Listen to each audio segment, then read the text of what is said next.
No terceiro capítulo, a gente vai apresentar os principais tipos de análise, tá? E o principal deles é a análise gráfica, tá bom? Que seria o price action. Então, assim, qualquer análise baseada no price action, ela vai levar somente em consideração o movimento e comportamento do preço no passado, tá? Então, qualquer tomada de decisão que o trader tenha com base em price action, ele vai somente considerar o movimento e comportamento do preço no passado. Tá? A tradução literal do price action seria justamente a ação do preço, tá bom? Então, assim, o price action ele vai levar em consideração os suportes e resistências, tá? Que vamos aprender no próximo capítulo, tá? Que são patamares em que a cotação do ativo ele tem dificuldades, tá? De romper. Então, se você tem uma resistência, o preço ele normalmente não consegue subir mais do que aquilo, tá? Então, se você tem um suporte, por exemplo, o preço não consegue descer mais do que aquilo. Tá bom? Então, assim, o price action ele vai desconsiderar os indicadores e qualquer outro tipo de informação. Tá? Ele só vai considerar o que o preço está te passando. Qual que é a mensagem que o preço está te dando para fazer uma ordem aí, tá? Um outro tipo de análise também que é muito importante é a análise técnica. Tá? Nesse caso, a análise técnica, a gente vai considerar somente o tema de indicadores, tá? Porque a análise técnica como um todo ela considera tudo, tá? A análise técnica vai se considerar como um todo. Então, desde a análise fundamentalista, análise gráfica, a análise técnica engloba todas elas, tá? Então, nesse caso, a gente vai considerar somente trabalhando com indicadores, tá? Então, assim, o conceito de análise técnica, nesse caso mesmo específico, ela vai utilizar as ferramentas gráficas e indicadores para predizer o movimento do preço, tá? Ponto. Então, você utilizando a análise técnica, você nem sequer precisa acompanhar o preço. Você só vai acompanhar o que o indicador está te falando. Se a tendência do preço ela é altista ou ela é baixista, se os osciladores estão indicando uma sobrenegociação, etc. Tá? Então, a análise técnica, nesse caso específico, ela vai considerar somente o que o indicador está te falando. Tá? Então, a gente vai passar para a próxima análise, que seria a análise fundamentalista. Tá? A análise fundamentalista ela tem como base o estudo dos fatores que movimentam o mercado. Tá? Não necessariamente o preço em si, mas o estudo é justamente os fatores que vão influenciar o mercado como um todo. Tá? Então esse tipo de análise ele se baseia em dados econômicos e notícias. Tá? E ele leva em consideração as dinâmicas de indicadores econômico-financeiros. Tá? Como, por exemplo, a inflação de um país, as taxas de juros e o mercado de trabalho como um todo, tá? Além de também outros índices, tá? Que são muito importantes. Então, a principal ferramenta da análise fundamentalista é o calendário econômico, tá? Então, eu tenho aqui um exemplo de calendário econômico de um site muito famoso, que é o investing.com. Tá? Então, se você perceber, tem aqui a bandeirinha do país, né, e a moeda desse país que essa notícia influenciará. Aqui a gente vê qual será a notícia, tá bom? E aqui no meio a importância dessa notícia. Então, por exemplo, a notícia com uma cabeça de touro, aqui no caso, ela vai ser considerada uma notícia pouco relevante, tá? Ou com pouca importância, e que dificilmente vai movimentar o preço, tá? Vai ter um impacto visual no preço. Tá? Notícias, por exemplo, com duas cabeças de touro já são notícias um pouco mais relevantes, tá? E ela pode sim influenciar o preço quando a notícia for divulgada. Tá? Agora, notícias, por exemplo, com três cabeças de touro são notícias realmente importantes e que vai influenciar o preço do mercado, seja instantaneamente após a sua divulgação ou a longo prazo. Tá? Então, são notícias bem importantes e que devem ser consideradas na análise fundamentalista. Então, eu vou mostrar na prática como que a gente vai identificar, tá? Cada uma dessas análises e usá-las nos parâmetros de entrada, tá bom? Bom, então, a gente tem aqui, né, o gráfico de linha, que seria o layout inicial da plataforma. Tá? O Price Action ele costuma utilizar muito mais a parte de candles, tá? O gráfico de velas.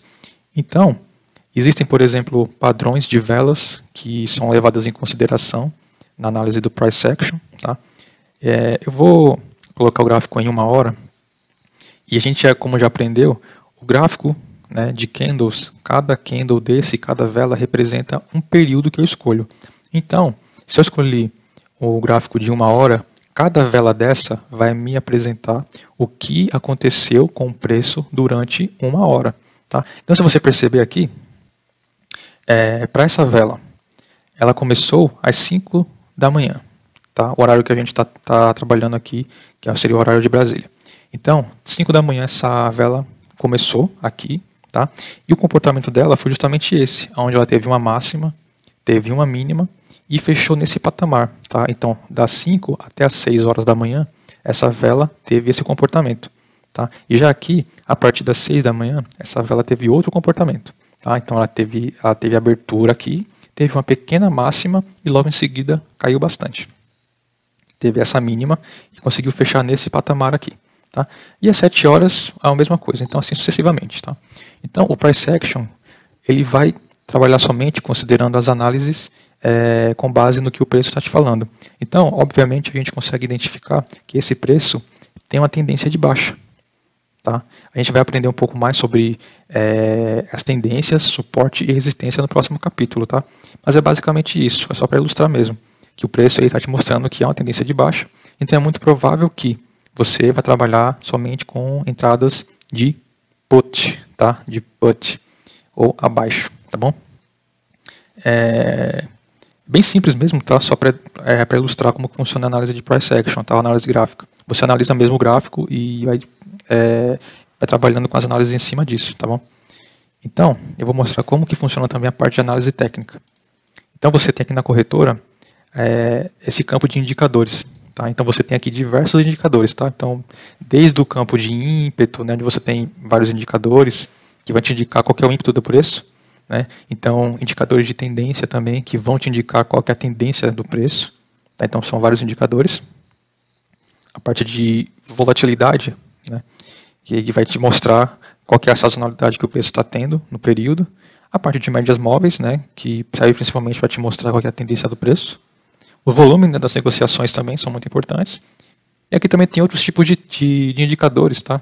Que são diversos tipos, tá? Então é interessante que você dê uma olhada e estude um pouco sobre cada um deles. Quando você clica, né, na verdade você posiciona o mouse em cima do indicador, há uma grande informação aqui do lado, tá? Você pode utilizar essa informação para conhecer um pouco melhor cada indicador e ver se ele vai servir nas suas análises. Tá bom? O ímpeto normalmente são indicadores de oscilação, tá? Então são os osciladores. E eles servem justamente para identificar a sobrenegociação do preço. Tá? Então você tem indicadores de tendência, osciladores e volatilidade, que são os mais utilizados. Tá bom? E é isso. Agora na parte de análise fundamentalista, existe um campo aqui na plataforma que se chama análise do mercado. Tá? Então, se você clicar aqui na análise do mercado, você tem de cara as notícias do dia, tá bom? E são notícias que podem impactar, né, o mercado, porque são muito voltadas para empresas. Então, as maiores empresas, quando tem, por exemplo, perdas, obviamente o mercado interno vai sentir essa perda. Então, é interessante que você analise isso aqui antes de operar. Mas mais importante, como eu falei, é o calendário Forex, tá? É o calendário de notícias. Então, nesse calendário você vai observar, tá? Muito parecido com o que eu mostrei do investing.com. Você terá aqui qual que será o país, né? A moeda, consequentemente, afetada pela notícia, qual que será a notícia, o horário da notícia, tá? E a relevância. No site da Investing tem 3 cabeças de touro, né? Por exemplo, aqui vai ter 1 ou 2 ou 3 bolinhas vermelhas. Então, quando você vê notícias com 2 bolinhas vermelhas, são notícias com relevância média, tá bom? Então, por exemplo, nessa notícia aqui de venda de casas novas, então você vai ter aqui, por exemplo, aqui embaixo, a notícia, né, do que se trata e um resumo do que aconteceu. Aqui serão serão as paridades, tá? As moedas que sofrerão impacto com essa notícia. Aqui falando que a volatilidade dela terá uma importância média. E já aqui, que é muito importante que você analise, porque vamos supor que essa aqui é uma notícia mensal, tá? Então, o último dado divulgado dessa notícia foi no mês anterior. Então, esse dado ele comporta o quê? que o resultado para essa notícia foi 0,719 milhões. Tá? Então, a gente tem uma previsão para esse mês que o preço, que essa notícia tenha um resultado um pouco melhor do que o mês anterior, certo? Se aqui tem 0,719, aqui terá a notícia de 0,73. Tá? Então será um pouquinho melhor do que essa. Só que o agora, ele só vai ser divulgado quando der meio-dia. Tá? E é muito provável que, se o agora for divulgado menor do que a previsão, é muito provável que o preço do ativo ele caia. Tá? O ativo dólar americano, nesse caso aqui, vai se desvalorizar. Tá bom? E a mesma coisa vai acontecer, só que o contrário, se o agora for maior do que a previsão. Tá? Então você, que será um analista fundamentalista, você vai ter que ter em mente como que trabalha com esse tipo de informação. Se é melhor, vai aumentar o preço ou vai diminuir o preço do ativo. E se é pior, vai aumentar ou diminuir o preço do ativo. Tá? Então o estudo fundamentalista ele se baseia nas decisões passadas, qual que seria a previsão e estudando qual que será o resultado atual, para influenciar o preço ou não.